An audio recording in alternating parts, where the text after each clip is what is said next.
தென்மதுரை வீரனுக்கு என்னுடைய மாமனுக்கு தேக்குமர தேகமடி அம்மாயம்மா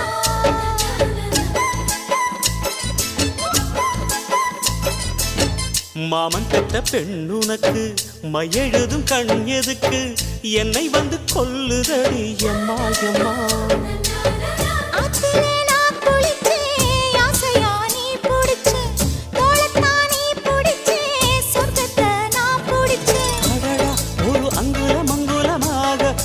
ஆசையில் முத்தங்கள் போட அதை என்னன்னு சொல்லுவேன் எப்படி சொல்லுவேன் நானே.